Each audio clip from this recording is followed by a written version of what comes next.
Hey everyone, Tim Layton here. I've got something a little different for you today. We're going to jump into a presentation on the computer here in a second, and I'm kicking off this new series called Calotype Chronicles, and we're going to start by doing a deep dive on the actual chemistry overview. I'm not going to go super deep, so don't get freaked out, and you can certainly check into it. But and I can go super deep if we want in future episodes or whatever. But I want to set the tone to make sure we really understand all the chemistry and the different pieces and how they foundationally work together. And that's what we're going to cover today. And then I've got a whole bunch of great episodes for you lined up on this series. So make sure that you subscribe here on the channel so you can get access to that. Head over to the website at timlaytonfineart.com, and you've got the free Darkroom Diary there that you can subscribe to. I write all kinds of articles there that I don't put on YouTube. And also, if you want the premium version of the Darkroom Diary, where you get access to myself personally and the technical notes and stuff like that, you can do that for just $10 a month. So anyway, let's dive in. All right, let's dive in here. So as I mentioned in the little intro piece, I'm doing this new series on Calotype Chronicles. This is episode 1. It's November 1st, 2024. And I really thought about this for a while, and I've decided the absolute best place to start is having a not too deep of a dive, but a chemistry overview of the Calotype paper negative process. So that's what we're going to do today, because this really sets the stage for everything else that we're going to talk about moving forward. So as we move through the slides here, so what I'm doing here with this series is we're just going deep basically on Calotype paper negatives. It's really the first negative to positive process that was actually started on in the mid 1830s by Fox Talbot. And we know that he patented this, and many of us know the story about all this, but some of us don't. And so we're going to be diving into all those stories. There's been a lot of scholars that have done a lot of research.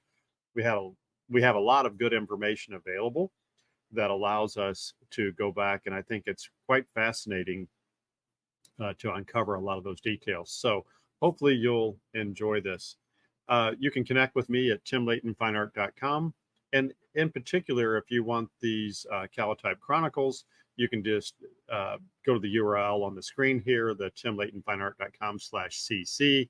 And that's just an easy way to find all of these Calotype related things. I've got my email, LinkedIn, and of course, here on YouTube. Make sure you hit the subscribe button. It really helps.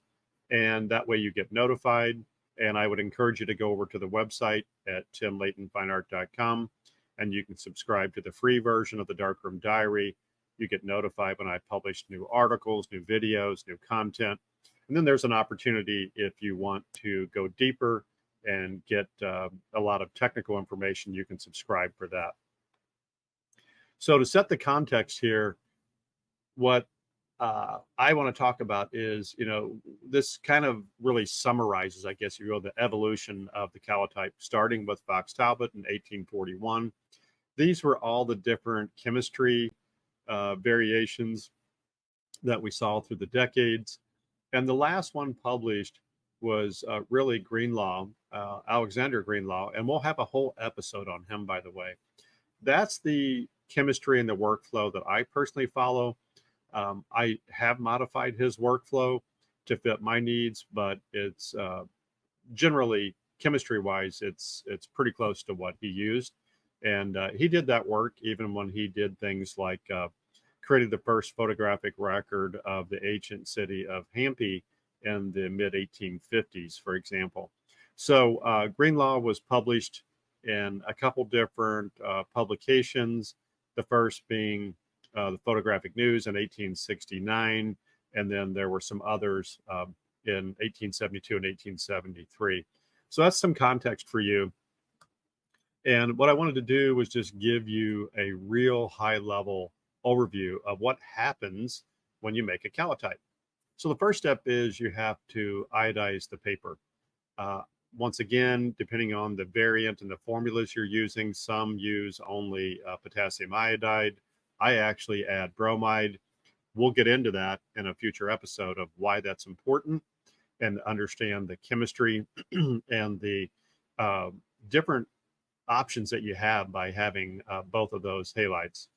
And then you dry the paper, and then you have to sensitize that iodized paper with silver nitrate and glacial acidic acid, with that being the restrainer.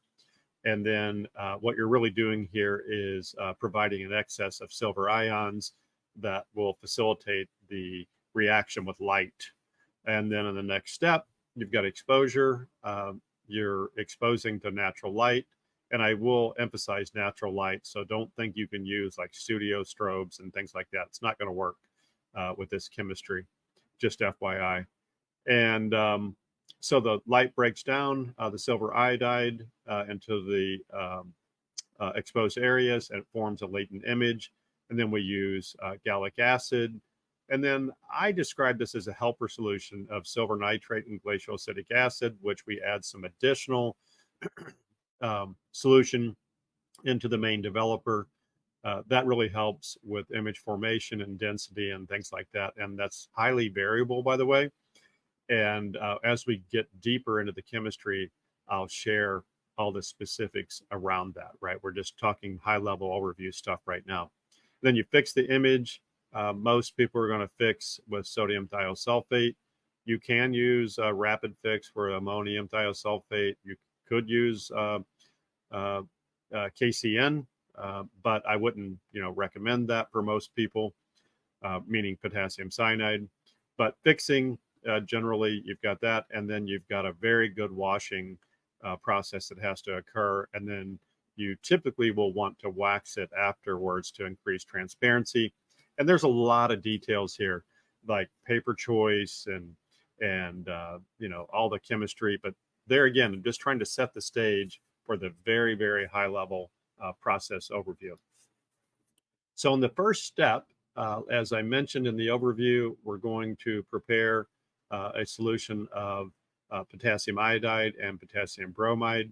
The ratios, meaning the dilution of iodide and bromide, and then the ratio between those two make a lot of difference. And when you go back and do a deep dive on all those variations that we saw at the beginning of the discussion here, there were many different thoughts, many different approaches, but foundationally speaking, the chemistry, while some of the steps have been reordered, certainly dilutions have been played with and tinkered with. They're very similar to what Fox Talbot did originally in the late 1830s and when he originally patented in 1841. So you're going to fully immerse that. And the little photo that you see here, this is something that Greenlaw did where he added an iodine, I should say, solution. And that's what you're seeing is that kind of that ruby red color that ends up kind of drying a light tan or camel color. And the reason for that, generally speaking, is that once you introduce the sensitizing solution, which we'll talk about next, you'll see when it converts that will turn to what looks like white under red safe light, but it's really kind of a yellow type color. And that was just used as a visual indicator. I've done that and I've tried it for different reasons. I've ran, hundreds of experiments. And for my personal workflow, I don't see any benefit other than you will catch paper defects. I've talked about this in other unrelated videos where you can catch defects that you will not catch otherwise. So there is an arguable point there that it does have some benefit, but it is a little bit of an extra step, but not much. So you get that done, you dry the paper, and then after you dry it, you're either going to float or brush or immerse a solution of silver nitrate and glacial acidic acid. And what's actually happening here is the silver nitrate is reacting with the iodide and the bromide ions in the paper. There's actually a double decomposition process that's occurring here, and the byproducts, potassium nitrate, which we'll talk about in a minute. And then you've got the insoluble pieces for the silver iodide and silver bromide, and the insoluble is the key term there. You don't want those to be soluble, right? That would make the image impermanent. So the silver halides are now light sensitive compounds, and we're ready to move on to the next step where um, before we get to that, what we'll do is we'll talk about this idea of reactions. And all this is saying here is that your potassium iodide, when you mix it with silver nitrate, you're producing silver iodide and potassium nitrate, which is the byproduct, and then silver bromide plus silver nitrate, and then you're going to get silver bromide, and then of course the byproduct there. That byproduct is what you want to get out, and that's why the washing step after you sensitize it is so important. You do not want those byproducts in your negative in your product. So the role of glacial acetic acid here is a couple things. Number one, you're going to lower the pH of the solution, and that really slows the formation of the silver halides, which is a good thing, by the way. This is going to allow a more uniform coating of the paper. You're going to be able to control fogging. So you can play with these things, and I have, and there are tipping points where it makes sense to do one strength or dilution over another. But if you generally follow Greenlaw's chemistry, which we're going to do that deep dive in a future episode, you're almost certain that you're going to produce, as long as you have very clean workflows and things like that, you'll produce a calotype for sure, right? So the other thing is that the glacial acetic acid, it also enhances the sensitivity of the silver halides, which is a good thing. And now at the end of this thing, as I mentioned here in the last bullet point, at the end of the step, the paper now has a layer of light sensitive silver iodide and silver bromide. Now we're ready for exposure. And I'll get into all the gory details of how I meter, how I come up with all of that stuff. But right now, we're just kind of talking about the chemistry part of it, okay? So we'll get there. So if you're interested in that, make sure you subscribe and tune in here to know. So once the sensitized paper is exposed to light and the camera, that's where the photochemical reaction begins, right? So the silver halides, we know that's both silver iodide and silver bromide. In this case, for our chemistry, they begin to break down into areas that were exposed to light. And what we're really doing here is we're reducing those silver ions to metallic silver, right? So that metallic silver image is the latent image. And what you'll see is as you follow along, as I kind of bring you behind the scenes in various videos, as I'm creating my various works, depending on like the time of year, the light, the strength, and all this kind of stuff, sometimes you will actually be able to see kind of a whisper of a latent image on the calotype. And that's usually where you have more stronger exposure. And other times you don't really see much, and that's not a problem. I'm just kind of pointing out that sometimes it is slightly visible, and that's not necessarily a bad thing. All right. So now what we got to do is we have to do chemical development, right? So after you've had the exposure and you're going to use gallic acid, you're going to combine that with some additional silver nitrate and glacial acetic acid. And in this case, the gallic acid, the developing agent, it acts as a reducing agent. And so what's really happening there chemically, it's just going through a process of reducing from an accelerated perspective at the chemistry level, the silver ions to metallic silver, right? And so now all of a sudden that latent image, or we'll call it the faint image, really becomes visible really pretty quick. And so if you have a pretty well exposed calotype, mine come up in less than a minute. And my development times for my images and natural light range somewhere, like when I say develop to a completion level, 5, 6, 7 minutes. But oftentimes I don't see much difference between 5 to 7 minutes or so. And so now what you got to do, you've got to fix it, and you want to remove any of the unreacted silver halides. from the substrate and the image there. And so you're typically going to do this with sodium thiosulfate. I did mention that earlier that you can use potassium cyanide. I personally have tested it. There's a lot of safety protocol. Some people, depending on location, can't even get it. I use it in wet plate. It's extremely archival, but it's also ridiculously dangerous, and it's ridiculously toxic. And if you have poor practices, if you don't take proper care and proper disposal, you can harm yourself or other people. So as a general rule, I recommend people just don't even do it. It's just literally not worth the risk unless you're really educated and you truly, truly understand the danger of that chemistry. So just my advice is just stick with sodium thiosulfate. And if you want to try rapid fix where you've got a liquid form of ammonium thiosulfate, you can. You'll get different colors. You get different things. You could maybe even shortcut that with using something like a TF4. I've tested that. It works fine. There's certainly nothing wrong with it, but I can get different colors, different densities. You'll get different reduction rates when you use these different fixers. So just sort of keep that in mind, right?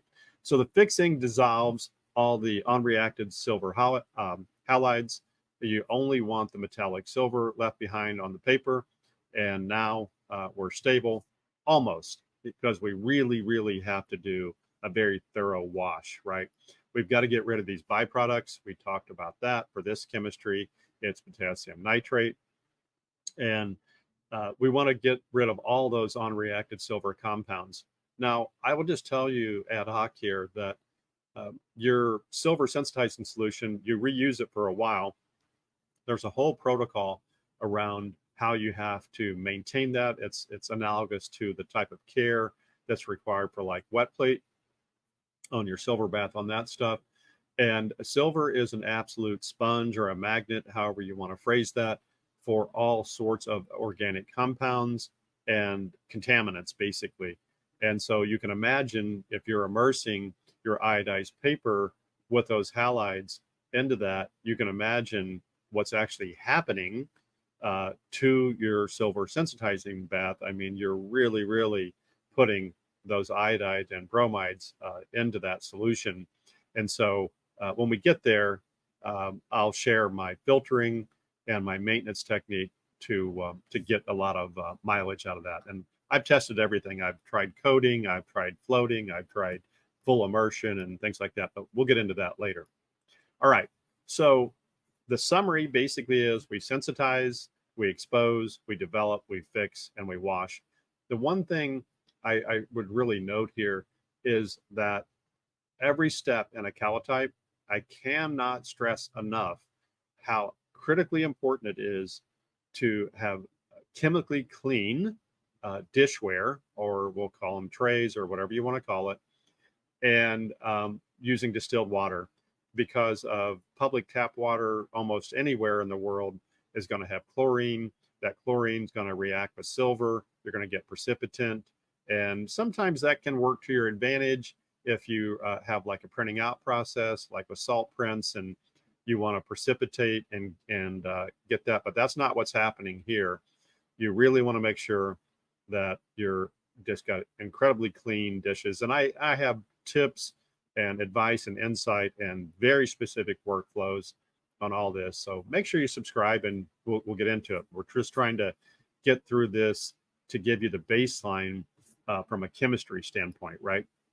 So through all these chemical interactions, we get the beautiful paper negative, and you can make all sorts of prints. You can really control the density. You can really control the contrast. There's just so much you can do because you can tweak all the various aspects of the workflow, because once you understand the chemistry and those relationships between all the different elements and agents, the world is really at your feet. You can do whatever you want.